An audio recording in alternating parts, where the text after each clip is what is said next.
Hi,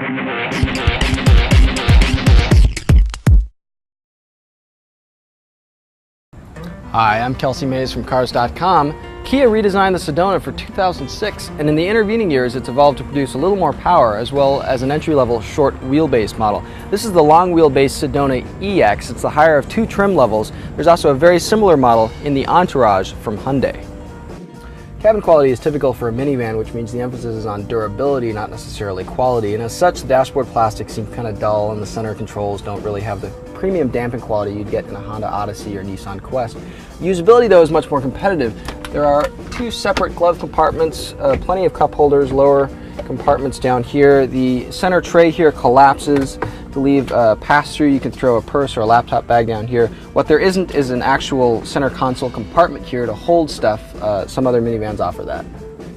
The power seats have adjustments along the door. That's probably the best location for these. It's easier than clawing around in the crevices down by your side.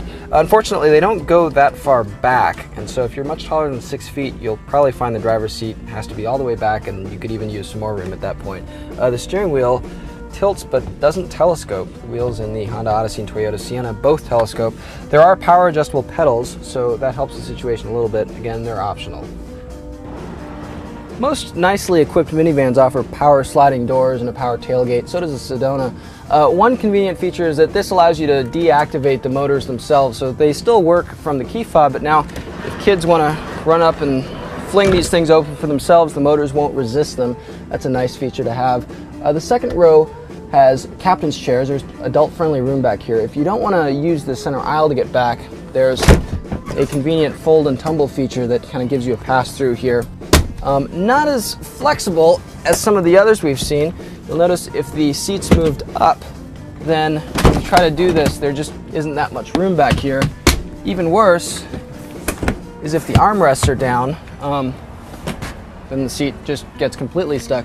So it would be nice to see a little more flexibility with this. The third row is like most. That means that the cushions are thin and they're pretty low to the ground. Kids won't mind it back here, and they actually get their own controls for the power third quarter windows. That's pretty rare in a minivan. The third row folds into the floor. It's pretty easy. You can do this with practically with one hand. This is a pretty typical minivan feature.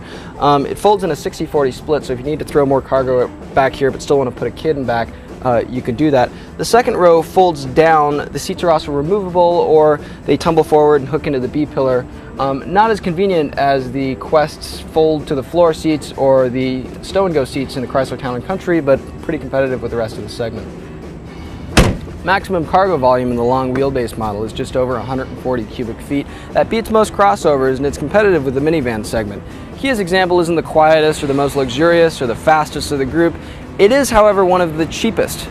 The Sedona starts in the low 20s, and even a fully loaded model barely tops $32,000. For that sort of money, you aren't going to get a navigation system or a backup camera that you will in some of the competitors, but you will save thousands over a well-equipped Sienna or Odyssey. Considering car shoppers and minivans are like Packers fans and Brett Favre, value might be the best way to keep some of them around. For additional information on this car or any other, go to Cars.com and our blog, Kicking Tires.